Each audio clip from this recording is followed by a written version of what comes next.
Sean. Sean laughed out loud at Chris's text. He was definitely on a high. He hated it. He couldn't stop himself from thinking of any cliché movie where two people have a phenomenal date and they go home to their respective houses and celebrate in a gay manner. Vanilla Sky played through his head. Tonight he was no better than Tom Cruise. He decided to embrace it. No cheering out loud or anything like that, but I will allow a smile. And so he did. He smiled to himself as he drove home in darkness, rain hitting his windshield. He texted Chris back. "It was amazing," he replied. He could have thought of a better word choice, something more cool, but he didn't care. He felt good and the night was beautiful. As he neared home, he readied himself for the next task that he had to take care of. It was something he was not looking forward to, but understood the necessity of it. He looked at the time. It was 10 o'clock. He turned the corner onto the street and pulled up to his house. His spot was empty, something that he noted gratefully. The rain wasn't heavy, but he had never been a fan of leisure strolls and drizzles. Then again, Sean wasn't a fan of strolls in any weather. He loved being stationary. His idea of a good time was being anchored to a couch for bed and to be slowly caressing the body of a warm, naked female. He thought of his future with Sanem. He looked forward to the first time he undressed her, and the many times after that. Legs was no longer a threat. People couldn't understand his problem with leaving her. He agreed with everyone that she was crazy and dumb and insecure and so many other negative traits that he himself perpetuated this discussion of. But she had been with him for 2 years. 2 years of not wondering about the next time he would have to have sex.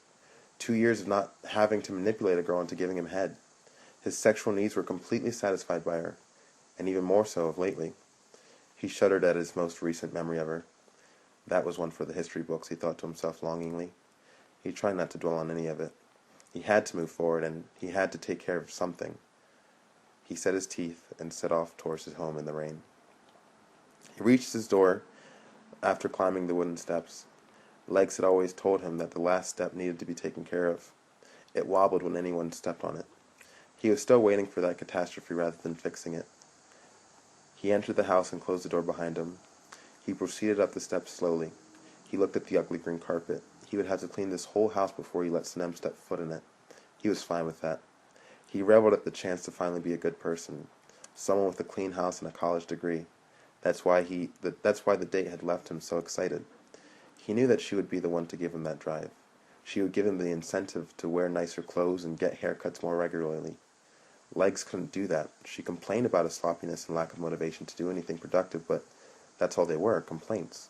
To keep Sanem, Sean knew he would have to be the person that he always thought he was capable of becoming, but never saw the point in trying.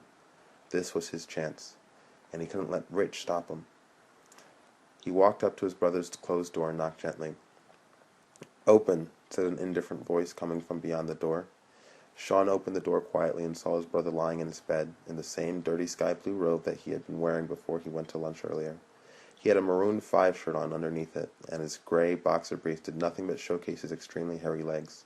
He was sprawled out on his bed, similar to the way Sean found him earlier that day, only this time he was on his back. He was reading something. Harry Dresden. More escapist fantasy bullshit. He and their father loved that kind of stuff. Sean could never approve of it. He was disgusted at the sight of him. But in this specific moment, Sean had no choice but to be humble. So he lowered his head and put his tail between his legs, figuratively. "I just wanted to say that I was really hurt by the threat you gave me today. I don't know how you could ever think of doing something like that to me, but that doesn't matter.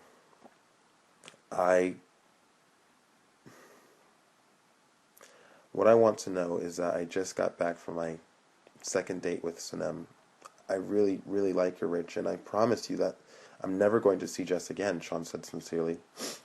Rich looked at him with his chinky little eyes, his head tilted to the side so he could get a better look at his brother standing in the doorway. He did not smile. Instead, he simply said, "Okay," and returned to his book. Good enough for me, Sean thought. He gave a curt bow and muttered a humble thanks, and quickly excused himself. He walked away, trying not to think about the feelings inside of him. It was done, and now he could move on to more pleasant thoughts. There was no one to complain about him to. He couldn't tell Sanem without telling her about what he had threatened to reveal to her. Richard was an only child and couldn't understand the injustice. He thought of Caleb and wondered if he would find empathy from that enigmatic character. He chewed on it as he headed up the stairs to his room. He threw his nice argyle sweater onto the floor and slid out of his blue jeans as he got into bed. He wondered if he looked good for it tonight. He always wore that sweater whenever he wanted to look presentable. It fell on his shoulders in a really nice way that emphasized his muscular traps and delts. He had shaved and gotten a haircut. Legs thought he was the sexiest man on the planet, but Sean knew 3/4 of that came from inflated infatuation. He had no idea what Sanem thought of him. He felt insecure for the first time in a long time. He welcomed it. He had wanted a change for a long time. He would exceed Sanem's expectations of him. He would be the perfect boyfriend, the one that she could brag to her Persian friends about. He could do it, and he knew he would do it. And with that thought, he went to sleep. "Would you please blow it out the window?" Sean asked, agitated. Joseph laughed. "What you mean, blow it out the window? You acting like I ain't." He took another hit from the joint and aimed his mouth in the direction of the window that was several feet away from him. "The fan will take care of it, bro. Don't worry about it," Chris chimed in. Sean took a look at Chris. "Chris, when the fuck did you become so docile? I feel like I missed it or something." Joey laughed again and passed the blunt to Chris, calling the boy docile and shit. "My man," he said, chuckling. Chris crossed his eyes, imitating the expression of a mentally challenged person. He tilted his head up and looked down his nose at Sean. "Docile? What that mean?" he asked, slurring his words purposefully. "Subdued," Sean repeated. "When did you get like this? Do you even remember when you used to bully me in middle school?" Chris shrugged and put the rolled up weed in his mouth. "Balls," he said. Sean shook his head. "You guys are idiots," he said that statement a lot whenever his friends were over. "So, Sean, how did that date go? You said it was awesome. What was awesome about it?" Chris asked. "It's going to sound gay if I talk about it. She was just way smarter than Legs. Like, we could actually have a conversation about what we expected from each other. I told her I was looking for a girlfriend. I asked her to tell me what she thought that meant to me, and she did." "Damn, she told you she'd be your fuck toy?" Joe asked. The three burst into laughter. "That'll come later. For now, I'll just be happy with her being the way she is now, which is cool, calm, and collected.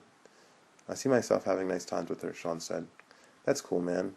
I'm happy for you. I hope it works out," Chris said as he passed the joint. "You can't tell me you're not going to miss Legs, though," Joseph said. Sean inhaled the weed slowly and leaned forward to blow it out the window. "Don't get me started. She came over yesterday for one last time. The things I did to her I'm going to have dreams about for years to come." "Oh shit! Are we about to hear a famous Sean Hunt fucktale?" Joseph asked, excited. Sean could never tell if Joey was mocking him when he said things like that. He didn't care either way. Any chance he had to talk about his sex stories he would grasp. So he started reliving the fresh memory. He took in a deep breath and savored the silence his friends shared with him as they waited for him to begin. He smiled. "It was definitely the best bon voyage I'll ever experience, if you know what I mean," he said jokingly. "You gonna tell us what happened, or what?" Chris asked. Sean chuckled to himself. "In time," he replied.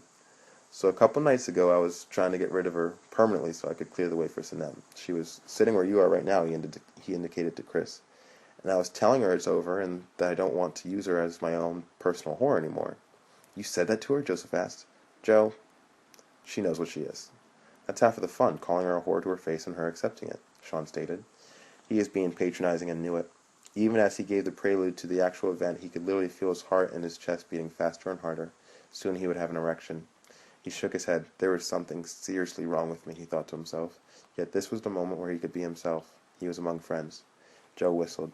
"You hearing this, Chris? Fucking she knows what she is." That's a quote right there. That's a Sean fucking Hunt quote.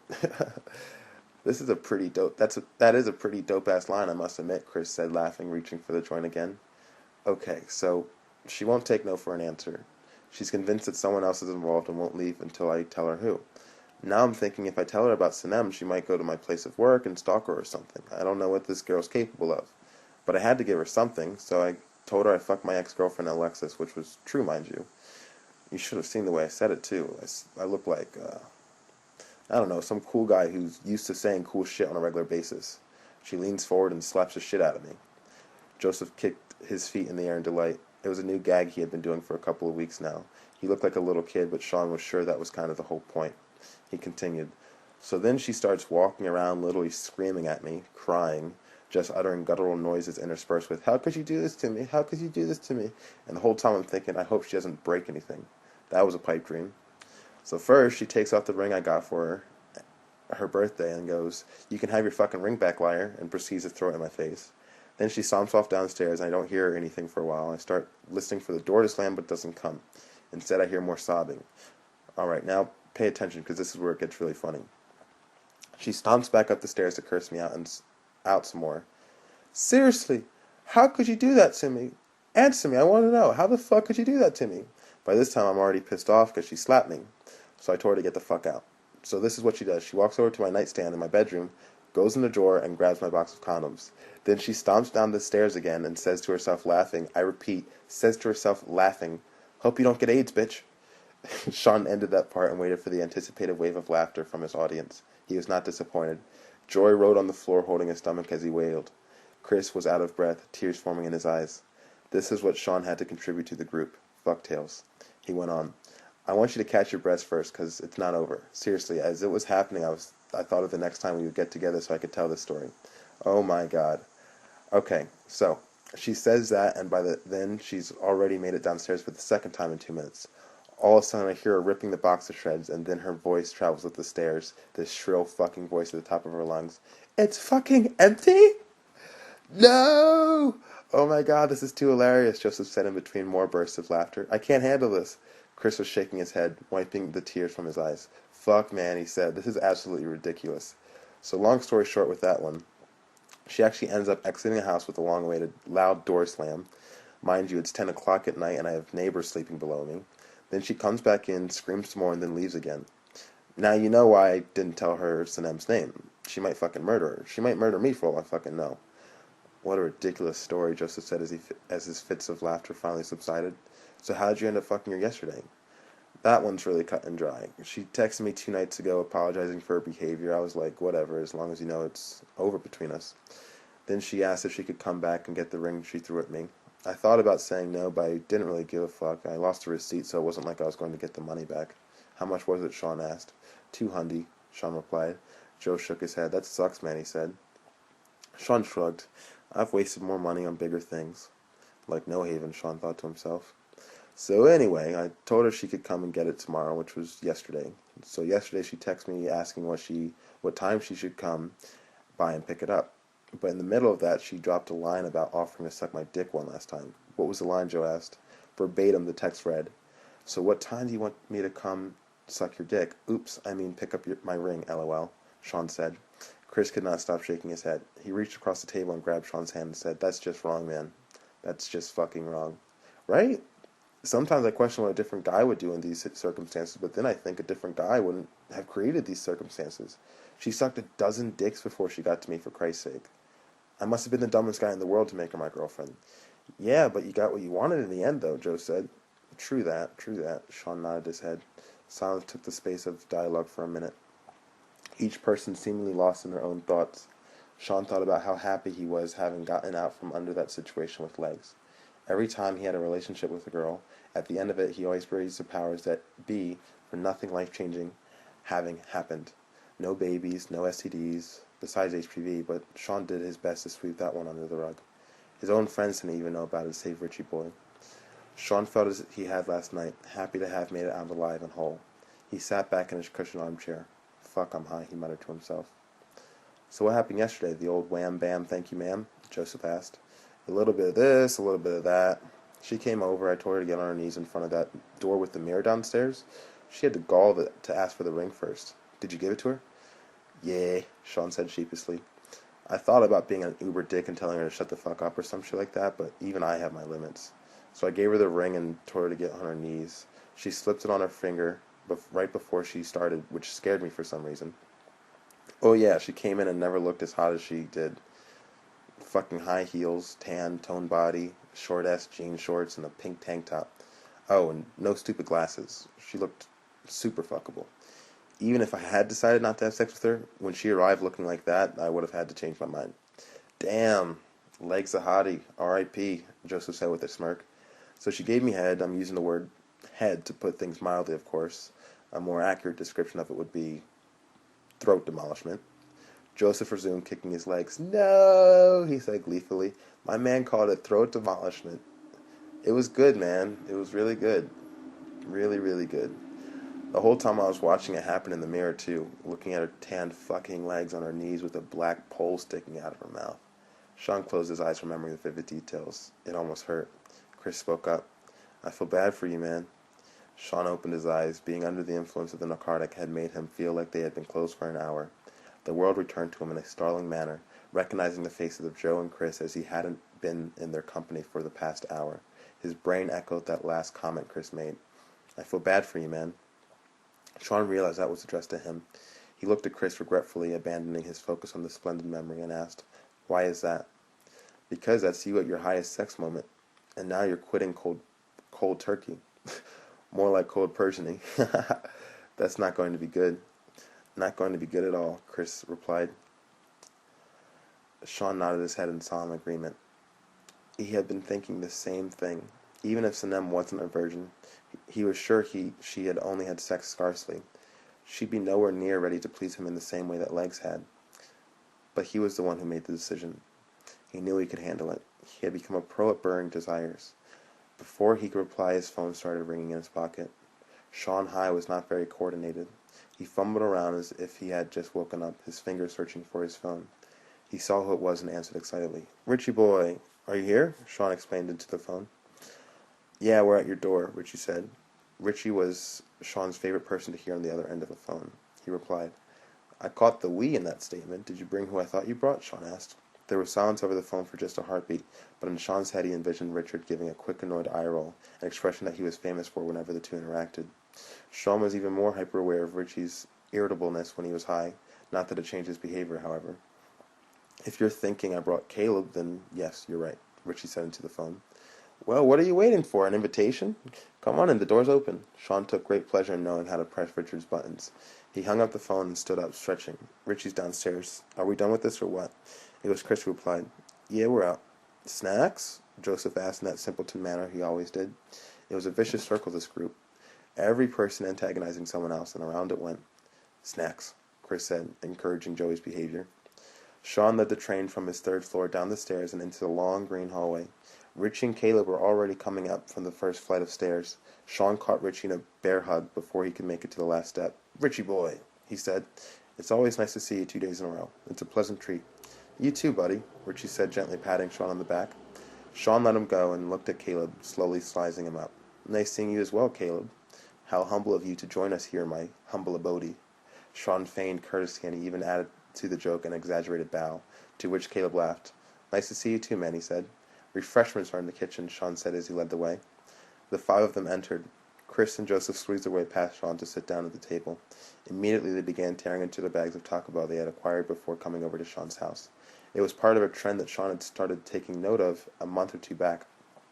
Sean backed himself into the far corner of the kitchen, next to the stove and microwave. He slid his ass onto the counter and studied the scene in front of him. He felt a sense of delight. Caleb stood awkwardly in the middle of the room, his feet planted shoulder-width apart, his head held high. He was looking at Sean with a hint of amusement in his eyes. Joseph and Chris were already going back and forth about some inconsequential event that had gone on in the past several days in one or both of their irrelevant lives. Richie had not left the entrance of the kitchen and leaned on the naked doorway, a water bottle in hand. So many different personalities, Sean said to himself quietly. So you said you got us refreshments? Is it Taco Bell? Richie asked. Sean laughed. Water. Refreshments of the liquid nature. There's water in the fridge. That's a little misleading, don't you think? Caleb spoke, his voice monotone and disinterested. Sean tilted his head upwards and looked off at the corner of the ceiling as if trying hard to concentrate. No, I don't think that's misleading, he finally said, especially for someone who is used to the way things run around here, i.e., Richie boy. Caleb raised his eyebrows and took a slow breath in and out, almost like a sigh. I can see that heavy sarcasm is going to be the general theme of this group, he said with a sardonic look on his face. You got that right, pony boy, Joe said, his mouth full of burrito. And I can tell that you're going to be a great addition to it. Psych, Sean said, laughing obnoxiously. Joseph laughed along with him. Chris looked at Richie. So how are you doing, man? I haven't seen you in a while. I've missed you, he said. I've been good, doing nothing. A whole lot of fucking nothing, Richie said. You haven't found a job yet? Why don't you try to get that coffee job back, Joe asked. You could come work with me, Richie boy. I just got promoted to head baker. Pretty soon I'll be running the place, Chris said jokingly. Dream big, Sean said with a huge smirk on his face. Running closely would be like being gay, Sean finished. I'm high. I could do better. Yeah, well, at least I have a dream, Chris said in a Sly Stallone impersonation. Sean watched Caleb cross the floor and place himself at the corner adjacent to Sean. He kept his eyes on Caleb, very curious of the man. You should have hung with us crazy boys, Richard. We were shooting some hoops earlier. Doing a little game of pickup, Joey said. Oh yeah? Richard replied, seemingly interested. Sean had discovered the conversation he had deemed irrelevant to listen to, and he was not wrong. He hated basketball. He was honestly surprised to find out that every time he took the initiative to discover what Joe and Chris did when they hung out together, it always bored him. Sometimes he would feel guilty for not asking what the two were up to since the last time he saw them, and then he would find out and regret asking. Their lives bored him. Within 2 seconds of this basketball topic, Sean was already ready to change the conversation to something he was more interested in. But he was a polite host and decided to let the conversation continue for another minute or two. Yeah, man, I was killing it today, shooting threes from no man's land, Chris said proudly. Sean couldn't help but snort his disapproval. Gracious host he was, but not opinionated he was not. I mean, I was doing my thing too, crossing boys up from time to time, Joe said. Who'd you guys play with? Richie asked politely. Sean couldn't tell if he gave a damn and was just being nice or if he was genuinely interested. My brother and my nephew, Chris said. Do you shoot hoop from time to time, Cale? Joseph asked, looking at Caleb. Sean rolled his eyes. Now Caleb's getting involved, he thought to himself. He watched Caleb take a second. Sean guessed it was a second, though to him everything seemed longer due to the state he was in. I don't think I'm at that stage in my life where playing basketball on the side of the street, stopping whenever cars drive by, seems like a good idea to me. You know, as an attempt to recapture my long-lost childhood. I hope I'm never that deprived of real-life pleasures that I have to regress to the state of doing something that's intended for 16-year-olds, Caleb said. Sean's jaw dropped open. He quickly dismounted from the counter. Oh my God. Did you hear that? Did you hear that? He said, running across the kitchen to where Joe and Chris sat. He jumped up and down, snapping his head from Joe back to Chris. I don't know about you, but I'm pretty sure that requires a rebuttal. Chris, what do you think? Sean asked as he put his fist in front of Chris's mouth as if it were a microphone. Chris looked at Caleb calmly, slowly taking in the sight of him just as Sean had done when he first walked into the house. It was as if this was the first time Chris was aware of his existence. He put the last of the burrito he was eating in his mouth and began wiping his hands together. Oh boy, get ready, Cale, he's wiping his hands. Bad things happen when Chris wipes his hands. Trust me, I'm one to know, Sean said excitedly. So playing basketball isn't a cool thing to do, huh? Not something you're a fan of? Chris said in an even tone. Sean hurried over to Caleb's corner, put his fist in Caleb's face, the fist that served as a microphone. He said, What say you to that, good sir? Joseph was clapping in the background, laughing along with what Sean was doing. I can say I see no point in playing a sport that I played in middle school and realized I was never going to be in the NBA, so I stopped playing. Maybe you still have that pipe dream, Caleb responded. Sean's jaw dropped once more. His head rolled as if it were on a swivel. He had never seen Chris in this situation before. He was amazed and ecstatic at the same time. He trotted over to Chris and slammed his hands on his knees, this time putting his face inches away from Chris. Are you or are you not paying attention to this fuck? I didn't know people were allowed to talk to you like that, Christopher. I'm sorry, I just never got that impression. Sean whispered loudly into Chris's ear, the whole time Joey and Richie laughing at his antics. The entire situation was too funny for Sean to handle. Christopher's hands rested on the kitchen table, his palms touching the surface. What is it you do, Caleb? Read comic books? Chris asked. This time Sean twirled as if he were a ballerina back to Caleb's corner. He leaned against Caleb, his eyes still on Chris. He put both of his hands up to his mouth and pantomimed biting his nails. Sean was really high. You're absolutely right. I do read comic books. I'm a big fan of them, Caleb said. Fuck. My man's like, what of it? What fucking of it, bruh? Sean explained. He dropped to his knees and inched his way over to where Joe was seated. Things are getting pretty heated up in here, huh? Joe asked Joe, his fist back to being a microphone. Joe giggled like a kid, his eyes closed tight and his head tilted toward the ceiling. So, comic books are cool for you. That makes sense. I get that. I mean, some people might call that a bit geeky. But who are they, right? Chris said, his face changing to a subtle sneer. All eyes flicked to Caleb. His stayed focused on Chris. He looked at him and gave him a slight shrug of the shoulders. It was Joey who spoke. Hit him with the shrug! No, he did it! He did it! He shrieked. Sean fell from his knees to his back in exhaustion. He began rolling on the floor from side to side. "I can't handle it," he said. "Someone put me out of my misery." "What race are you, Caleb?" Chris asked. Caleb shrugged again. "Mongolian, black, Latvian, Irish, German," he said. "So you're a mutt," Chris replied back. It was at that moment when Sean finally became aware of the situation he had caused. The environment was hostile. "Oh fuck," he thought as a sinking feeling went down and hit the pit of his stomach. He didn't know what to do. "Fuck," was all he could think. He stood up slowly and walked over to the fridge. He stopped paying attention to the other four, hoping the situation would resolve itself without his prime antagonist there to instigate further. He stuck his head inside the refrigerator as if he were looking for something hidden deep within. He heard them continue. "Yeah, you could call me a mutt," Caleb said. Joseph had ceased laughing. Sean noticed that Richard had stopped several lines back. "That's because he's not fucking high," Sean thought to himself angrily. He was mad at himself. He hated confrontation, and for once in his life no one could be blamed but him for being the enabler. He pulled out a water bottle from the fridge and walked over to the sink. His back was to the group as he waited for it to be over. He wondered if anyone noticed the absence of Sean's voice, or if they were all smart enough to realize the mistake he had made in causing this to happen. He unscrewed the cap off the water bottle and took a long drink. "You know what?" Chris said, making Sean wince. "I love you, Caleb." "Thanks, man," Caleb replied in a polite manner. Sean could breathe again.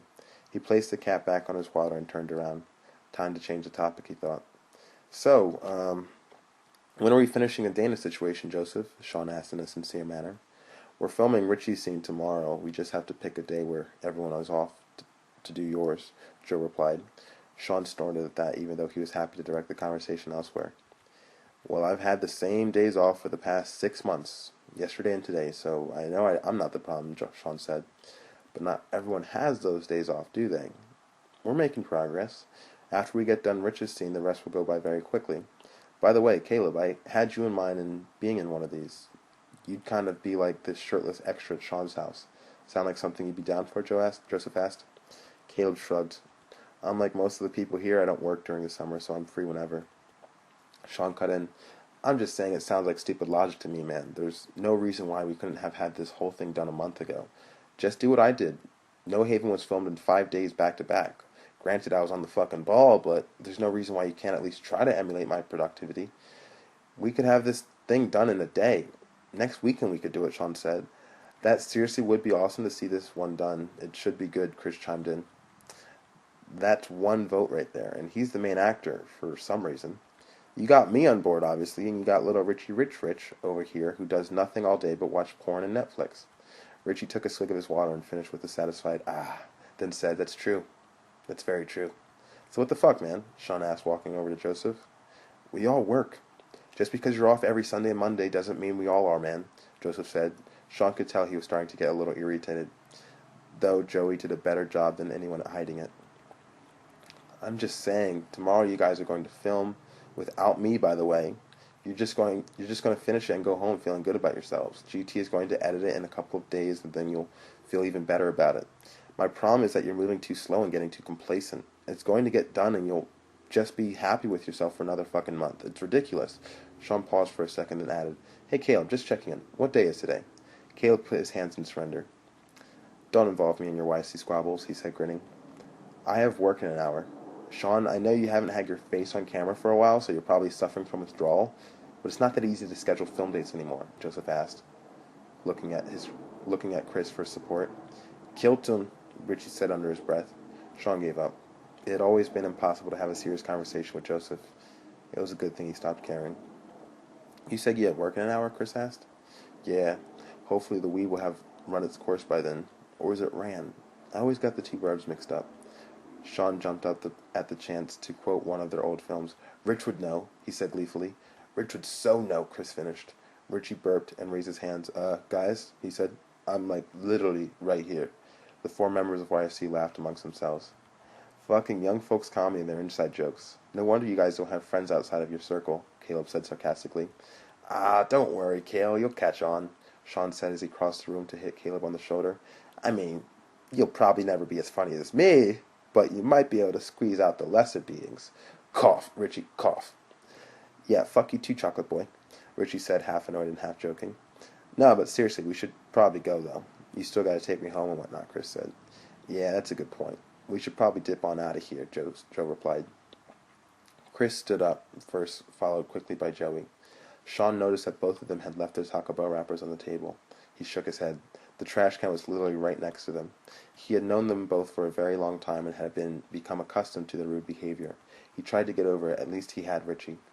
His sweet little Richie boy. Sean looked at his best friend. He had his new tortoiseshell glasses on. His shoes didn't have a mark on them. The collars of his polo shirt were perfectly aligned and his haircut looked great. Sean remembered Richie telling him once that he used the same gel as Leonardo DiCaprio. He chuckled to himself at the thought. He had always envied white people and their hair. Chris and Joey had already made their exit out of the kitchen and were slipping on their shoes. "It's been real, gentlemen." "We'll speak soon," Chris said with an inclined nod of his head. "Later, pony boys," Joe added. Within seconds, the two had left the house. "And then there were three," Sean said quietly. "I like you guys more anyway. Those two are assholes."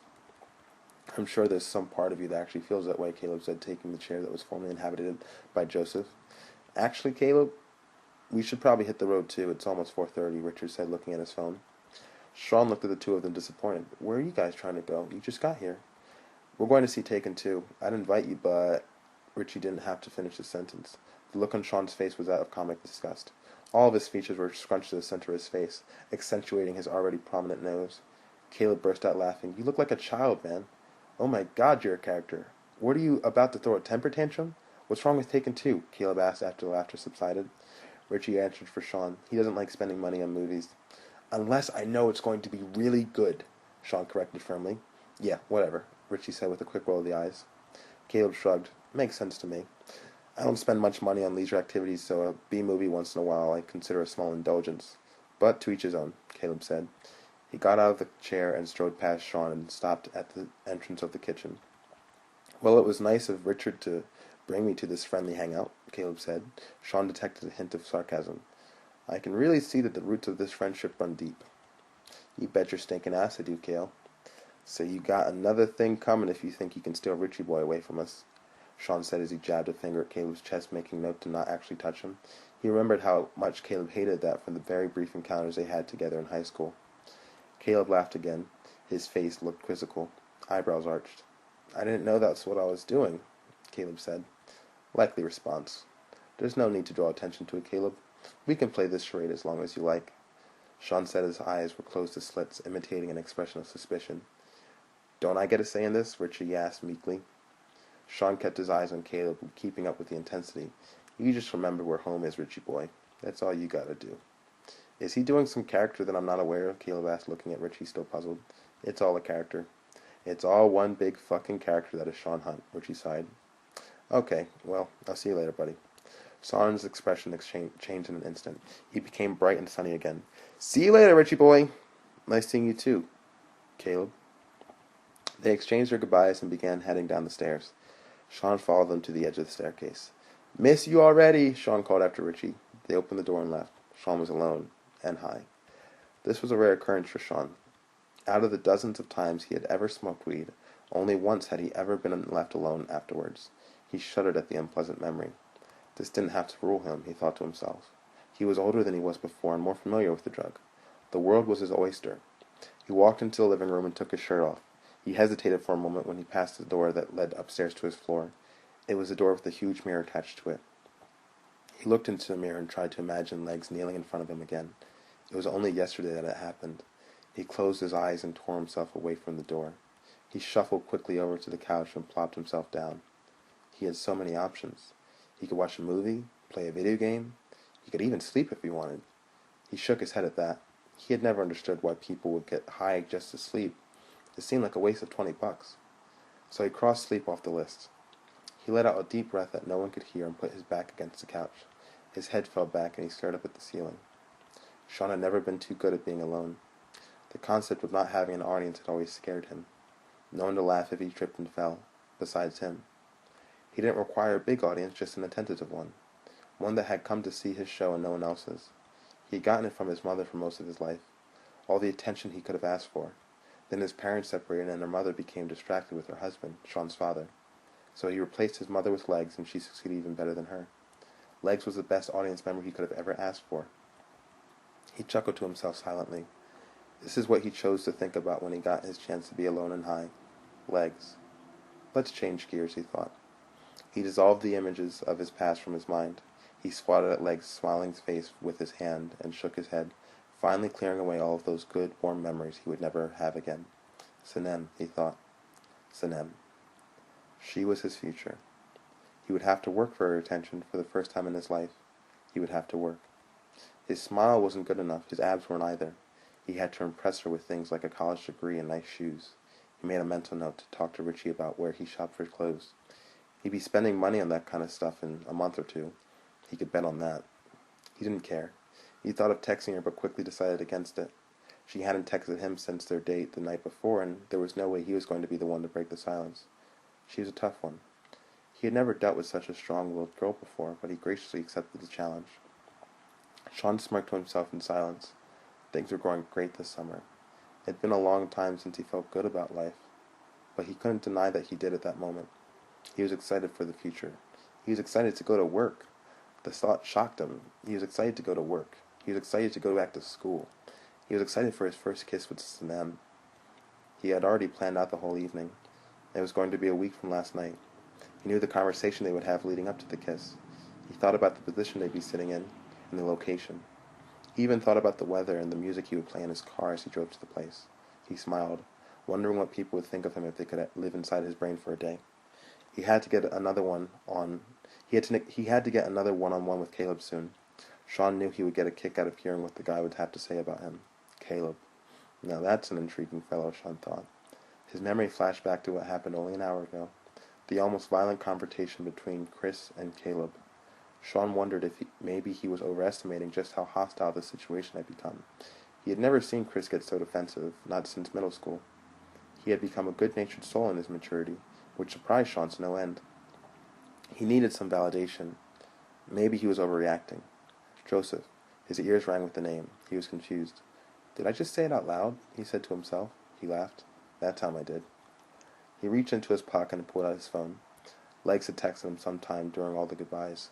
Sean scrunched his face again, debating as to whether or not to read the text. It was a short battle. He opened the message. I miss you already. I don't think I can handle the idea of you never fucking me again, the text read. Instantly, Sean regretted opening the text. His dick was already pressing against his jeans as if it predicted exactly what the text message would say even before he opened it. Or maybe it was just the fact that she had texted him that made him aroused. He closed his eyes painfully and wondered if the desire he felt for her would ever go away. He groaned out loud. Nobody was there to hear it. So much silence. And Leg's text was laid there in front of him. She was only a phone call away. He looked at the TV. That was the distraction that he needed. Some good old-fashioned television. That's exactly what the doctor ordered. And some porn. Porn on the TV, Sean smiled and snapped his fingers. He loved solving his own miniature crises. He stood up and crossed the living room to turn the TV on. The Hunt had not found the remote when they moved in, even though the landlord swore it was in there. He went to hit the power button, but stopped suddenly realizing he forgot to do something. He looked at his phone. There was something he wanted to do with the phone. His facial features all stretched to the side of his face in puzzlement. He went over the course of events quickly in his head. There was Legs, there was the TV, there was the porn that I was going to watch on the TV. He couldn't remember anything before that. Fucking Jess fucking at my train of thought, Sean said, throwing up his hands in exasperation. He heard a laugh in the back of his head, something that sounded more like a giggle when he focused on it. Sean laughed out loud along with it. Joseph. He was going to text Joseph. He nodded his head in agreement with himself. I'm a real idiot sometimes. He hit the power button on the TV and sat back down on the couch. He placed both hands on his small imitation of a BlackBerry, the Y-Way, and began to text Joseph. He hit the center button of the phone harder than necessary and threw the device off to the side of the couch as the text message sent. Was it just me, or was that shit between Caleb and Chris awkward as fuck, the text read. Joseph. Joseph looked at the text from Sean out of the corner of his eye. He was driving. He laughed out to himself and shook his head. He had just pulled up to work. He texted him back, Holy shit, that was ridiculous. You instigating it the whole time is what started it. Hilarious. But your fault. He put the phone in his pocket and headed into work. Staples. He walked slowly. He was glad to realize that the weed had worn off in time. At least he thought it did. Joseph wasn't a fan of coming into work high. It wasn't so much that he cared about his job, which he didn't. It was only that he didn't like the idea of working high. He stepped up to the entrance and the red doors slid open for him, inviting him to enter. He walked in already prepared to get the day over with. It was a stupid shift. 5 to close. Joseph was not a fan. He was one of those people who liked to work on the days they were scheduled to. Some people celebrated the chance to work only 4 hours of the whole day. Joseph didn't see the point. Stupid, he thought to himself as he looked across the office store. His manager approached him with a clipboard in hand. He got something out of his work day, though, which didn't happen often. Weed and friends before work was a good way to start the day. The rationale gave Joseph some comfort. Carrie, his manager, had reached him. "You're late," Carrie said. "Yeah, I was running late today," Joseph replied, sounding calm. He was late every day, and every day his manager made note of it. It annoyed the hell out of him. "Okay, why don't you go ahead and get clocked in," she said, looking down at clipboard intently. Joseph's face didn't show a trace of the annoyance that was playing through his head at the comment. He had been working there for 5 years. Carrie had been general manager for 2 of them, yet for some reason she still thought it pertinent to repeat the rules and regulations every single time she got the chance. Joseph kept his face blank and said, "I'm heading to the terminal now." Not a hint of disdain in his voice. "Okay, no funny business," Carrie said jokingly, or at least what the woman thought passed for a joke. She started to walk away and then quickly turned around. "Oh, I almost forgot you're training today. It's this guy's 3rd day here, so he pretty much knows what's what. Just go over everything with him one more time and let him handle some customers if the problems are too big." Joe nodded his head. "He's in the break room?" Carrie didn't dignify the question with a response. Instead, she continued on her way back to her office in the back of the store. Jimmy approached him, his best work friend. "What's up, Mello?" Jimmy asked. Joe looked up at Jimmy's tall frame and replied, "Not much. Waiting for 9 o'clock. Jimmy smirked. "Oh, come on, don't be like that. The day is still young. You got the new guy waiting for you. He seems like a cool dude, I guess." Joseph started walking with Jimmy towards the break room. He nodded at his fellow employees as he patched each of their lines of sight. "Cooler than Scumbag?" he asked jokingly. Jimmy laughed. "I don't know, that's gotta be pretty tough. He kind of deserves the title as the coolest guy at Staples." Joe smiled wryly. He wondered if Scumbag was working tonight. He hoped not. He didn't feel like playing into that guy's humor. Joe felt tired. Jimmy was the best person for that. The two complemented each other's indifference. "Is he here today, Jerry?" Joe asked, speaking of the person known as Scumbag. "He worked earlier today. It's just me, you, Mr. Leon, and the new guy, in tech." "Fucking Mr. Leon is a cool guy," Joe said. He nodded towards the old man, and he returned with a weary smile. "Yeah. Anyway, I'll see you out there. I'll leave you to the new guy," Jimmy said before breaking out of stride with Joe. Joseph sighed and headed into the break room. He kept reminding himself that tonight he would only be there for 4 hours. Even still, his feet somewhat dragged. The new guy was sitting on the couch waiting. He sat slumped against the sofa with his phone out lazily texting. He looked like he had been there for years. Joseph almost shook his head. The level of comfort this guy was in was ridiculous. He kept it to himself and said, "Hey, I'm Joe." The guy took another 5 seconds to finish his text and then looked up. Joseph decided right then that he did not like him and most likely never would. "Fuck, let's just get this over with," he thought. "Hey, what's up? Ray. Ray's my name," Ray said as he stood up. Joe took him in quickly. Ray was tall and big, and he had a belly. He was a linebacker in high school, Joe could tell that. Ever since he had graduated, though, he hadn't done much with his body. He looked to be a couple of years older than Joe himself. He waited for the guy to walk over to him and extend his hand. Joe took it. "All right, so I'm training with you today, huh?" "So this is your 3rd day, right?" Joe said. "Yeah," Ray said in a low, disinterested voice. "Here's one that's going to last 2 fucking days." "Okay. So how did you do with the class? Did you have any questions about that?" "Not really. My brother's into computers at home, so I would just take the stuff home and get him to answer the questions." Ray laughed to himself. "Okay," Joe said. No other response seemed appropriate enough. "So let's go out front and see what's going on out there. I'll let you take first couple of customers. If they have a question you can't answer, I'll step in." "Sounds good," Ray said. He started to walk back past Joe, but then hesitated and focused his eyes on Joe's face as if he recognized him from somewhere. He shrugged and walked out of the break room. Joe followed behind Ray, trying his best not to lose his patience. He walked to the tech department with Ray behind him. Jimmy and Mr. Leon were seated behind the counter. No customers. Jimmy leaned back in his chair and wiped his eyes. Mr. Leon sat at the computer, seemingly occupied. "Do you need introductions, or have you met them yet?" Joe asked Ray. "Yeah, I'm good," Ray said. He strode past Joe and walked to the counter and proceeded to half sit, half lean against the counter.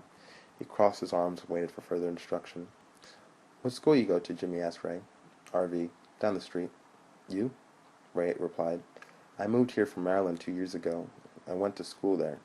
Mela went to RV, Jimmy said, slightly nodding in Joe's direction. He rocked back and forth in his chair slowly, his hands in his pockets. Joe had never seen people who had never looked so bored at work, and now he was involved. Ray focused his eyes yet again on Joe. What year were you? He asked. I graduated in '09, Joe said. He didn't bother asking the follow-up question. He didn't want to play this game. Instead, he put his back to his coworkers and searched the store for wandering customers. He had no intention of approaching them, but it didn't hurt to look engaged in something.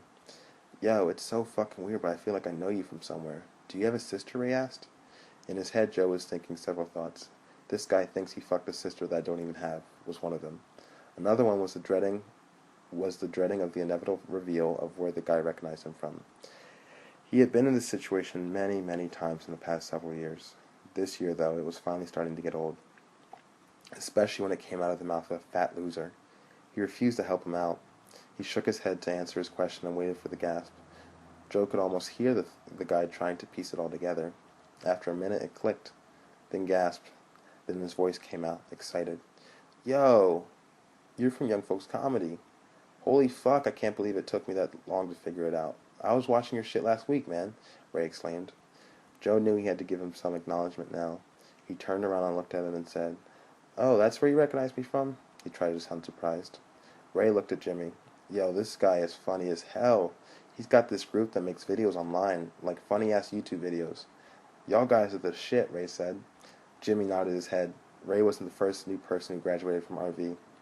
Yeah, Joey's a pretty funny dude when he wants to be, Jimmy said. So what are you doing now? Like, are you going to school for videos or something? Ray asked Joe. Deep down, a scream was being let out by Joe. All Ray heard however, was, I actually just finished with community college. I'm taking this upcoming fall semester off. I'm going to look into some film programs up in New York and Philadelphia for the spring semester. His voice came out robotically. No emotion or enthusiasm, just purpose. The purpose was to end the conversation as quickly as possible.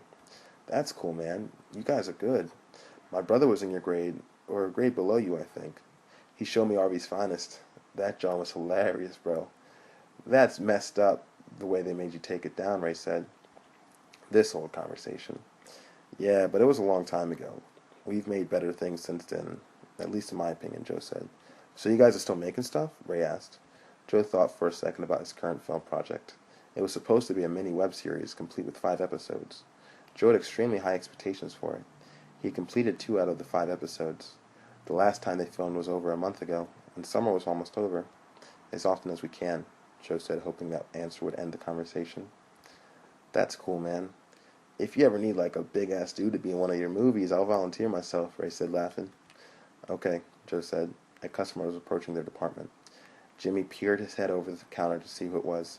He cursed under his breath. Fuck! Ray looked at him and asked, What's wrong? Fucking Dr. Fingers. I'm about to hide, Jimmy said. Dr. Fingers? Ray repeated, confused. The customer had already approached. The tech department at Staples had a history of Dr. Fingers. He was one of the characters that people deal with in retail stores on a regular basis. He would come several times in 1 month and then just go dark for 6 months straight. Then the cycle would repeat itself. He was extremely strange. He was short, bald, and wore crew-neck shirts that were always tucked into his jeans, emphasizing his big stomach. His voice could be best described as Andy Kaufman's character on Taxi, Latka Gravas, high-pitched and slurred. At first, Joe had fun with the guy. He always enjoyed meeting strange people because it meant potential material for future film projects. This man, however, had long since worn out his charm with Joe and the rest of his coworkers. Dr. Fingers strode up to the counter. He placed his computer tower on the surface and smiled at Jimmy, who sat in front of him. Hello, Jimmy. Looking nice to see you today, he said. Joe never could understand where that speaking pattern developed. He wasn't a foreigner. He shrugged and watched the exchange with less humor than usual. Hey, how have you been? Jimmy asked politely. He hadn't yet left his seat. Oh, I've been good. You know, working, watching TV, and going to the gym, Dr. Fingers said. Joe almost did laugh at that. The guy's body looked like Paul Giamatti's. That's cool, man. What's the problem today? Jimmy asked. I've missed you boys, you know. You and Joey. Hi, Joey. Dr. Fingers waved in Joe's direction. How are you doing? Are you still running? Jimmy rocked back and forth in his chair. You know, not as often as I had been. Oh, you know, that's not good. You should keep running. It's good for your health. You don't want to go to the doctors, do you? I know you don't. They'll sign you up for the military. Joe shook his head. He wondered what time it was. Probably 6 o'clock. 3 more hours, he thought. His phone vibrated. He started to himself and thought, right on cue. He took out his phone and walked behind the counter to answer the text. Dr. Fingers was still going on. If you ever need to go to a doctor, I keep telling you to come to me, Jimmy. I know how to do physicals. I've done them before, Dr. Fingers said. It was his trademark line, offering physicals. It was how he got the nickname. Joe stopped paying attention to him. He looked at his phone and noticed that it was actually 6 o'clock. The text read, "How's work?" Joseph was almost proud of her. She had made it a whole hour without texting him. He considered complimenting her, but decided against it. 2 hours and she gets a compliment, he thought. He started typing back his reply. Fine, it said. He wanted to send it. He wanted to answer a stupid fucking question and move on with his shitty day at work, but he knew that was impossible. He knew that if he texted back with one word, a wave of concern would come next. He envisioned the onslaught. Is everything okay? Are you mad or something? Did I do something wrong? He closed his eyes for a brief moment, clearing his head. Fine. What are you up to? Joe's revised text read. That was the one that sent. And now I'm in a text conversation for the next 3 hours. Okay, well, I need to drop off my computer. I think it has a virus. Could you please take a look at it? I come back tomorrow? I have to go now. I have to take care of something. I will leave my computer here and come back tomorrow, Dr. Fingers said. Jimmy finally stood up and grabbed the computer tower. We'll take a look at it and see you tomorrow, Jimmy said. Joe almost walked over to Ray and explained to him exactly what Jimmy did wrong by saying that. He didn't ask what was wrong with the computer. He didn't have the customer stay and wait for a diagnostics check. And lastly, he didn't have the customer fill out the information sheet that listed all of the contact details should the guy not return the next day. Joe didn't see the point in the energy expenditure, however. The new guy wouldn't be here for another month. Any time he spent explaining procedures would be a waste. Dr. Fingers started walking away. Okay, boys, stay out of trouble and stay out of the military. I'll be back tomorrow. Bye, he said and walked out of the store. Ray approached Joe. Yo, what the fuck was that? He asked. The look on his face was completely appalled. Jimmy laughed loudly as he plugged in Dr. Fingers' computer and booted it up. That was Dr. Fingers, Jimmy said. Joe's phone vibrated again. He checked it. Nothing much, just out with my sister. She won't shut up about getting rid of Heather before the semester starts. And I'm just like, that's so wrong to try and kick her out a month before school starts. She'd have to scramble around looking for a place to stay.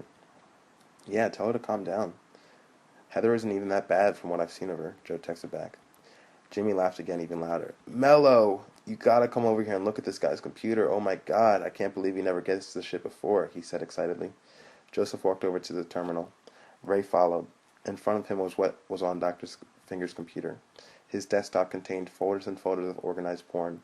The titles of each folder ranged from amateur to hairy pussy. It was all alphabetized. There were at least... That's fucking disgusting, Ray said. Did you see how casually he dropped it off, too? Like he didn't even care that everyone who works here is now going to know about his extensive porn collection. He's probably proud of it, Jimmy said in between fits of laughter. Well, she is pretty bad.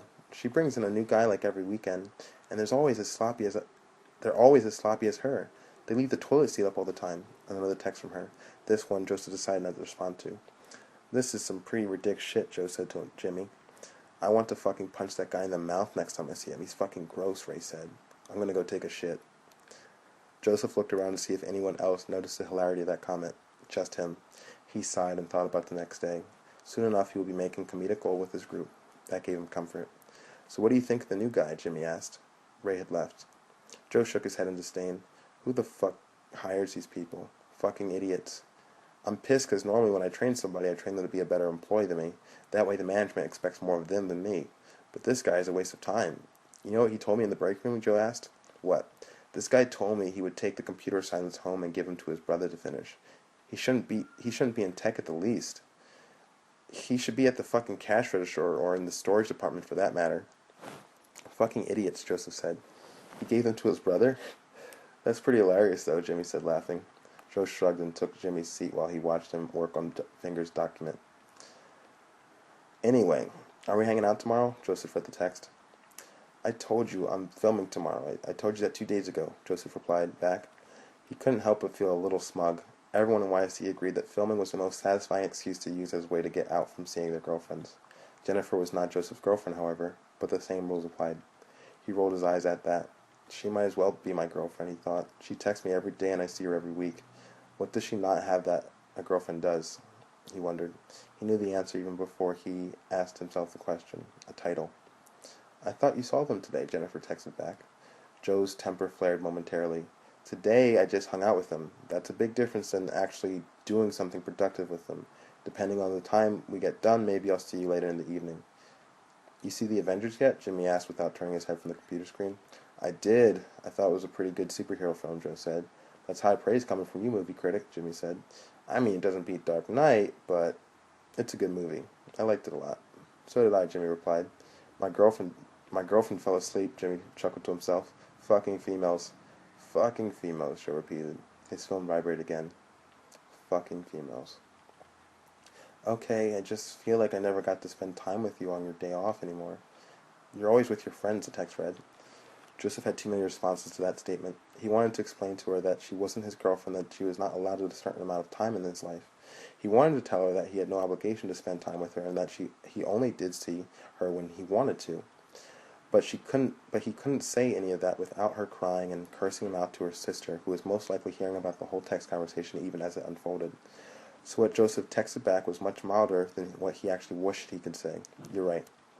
But like I said, we haven't filmed in a month, and this film project means a lot to me. I have to get it done before summer is over. I don't know what Richard's plans are for the fall semester, but he might not be here. So I have to finish this while everyone is still together. I promise I'll text you as soon as we're done. Joe gave himself a mental pat on the back. He felt his annoyance ebbing away slowly. He looked at his phone. It was almost 6:45. 2 more hours and he'd get to go home and watch Mad Men. That put him in a good mood. Ray had returned from his exceedingly long shift. He walked up to Joe with a smile on his face. Yo, you know what? He said. You should put that guy in your next movie, that Dr. Fingers guy. He'd be perfect. Joe's good mood vanished from much faster than it came.